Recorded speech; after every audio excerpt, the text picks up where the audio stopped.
Jadi kami dari kelompok 4 akan menjelaskan tentang apa itu router.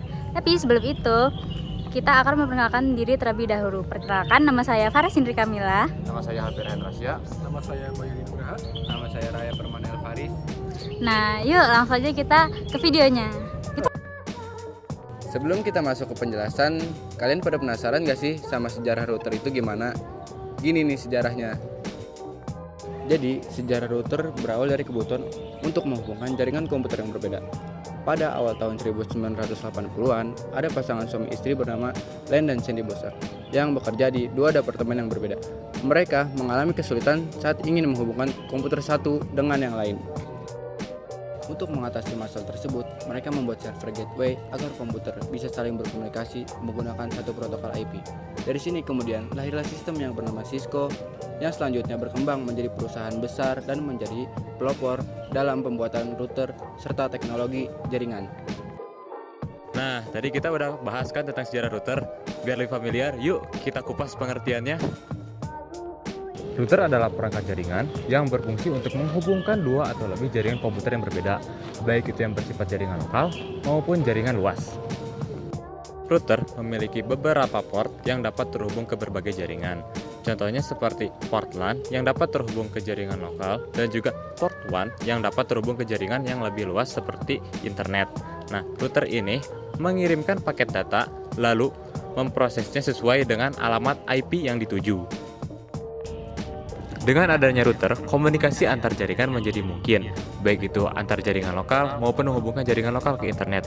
Router adalah perangkat kunci untuk mengatur lalu lintas data dan mengirimkan pesan secara efisien dan akurat sampai tujuan. Nah, jadi di sini ada salah satu contoh router yang akan saya jelaskan, yaitu Mikrotik RB750. Mikrotik RB750 ini tidak memiliki integrated wireless. Jadi router ini hanya bisa melakukan routing melalui kabel Ethernet. Router ini memiliki 5 buah port Ethernet atau port LAN, tombol reset, port adapter 28 volt dan beberapa indikator port Ethernet lainnya.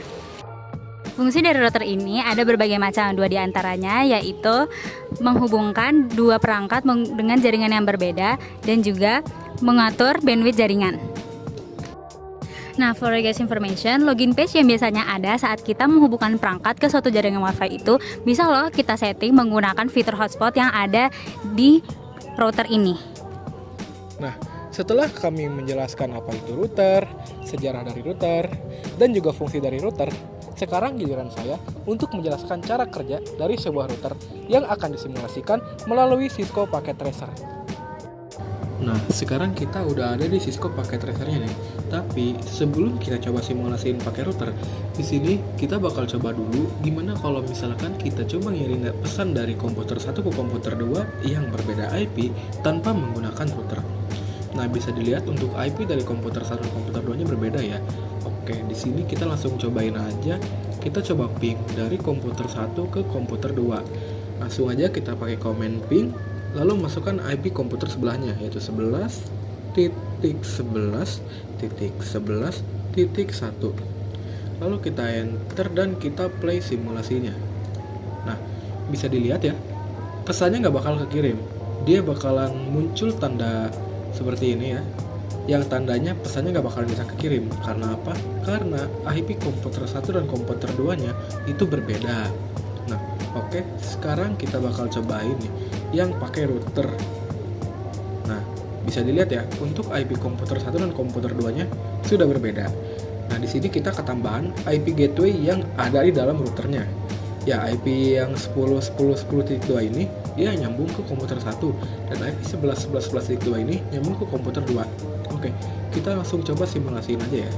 Di sini seperti yang tadi, kita pakai command ping, lalu masukkan IP komputer sebelahnya, yaitu 11.11.11.1. Kita enter, lalu kita mulai simulasinya. Nah, bisa dilihat ya, kalau pesannya itu langsung kekirim ke komputer 2-nya. Oke, nah tuh kekirim tuh. Kalau udah seperti ini, tandanya pesan yang dikirim dari komputer 1 ke komputer 2 itu sudah berhasil. Karena apa? Karena ada router yang memungkinkan komputer 1 ke komputer lain itu bisa mengirimkan pesan atau data walaupun IP-nya berbeda. Sekian penjelasan dari kelompok kami. Maaf apabila ada kesalahan yang ada pada video kami. Terima kasih. Dadah.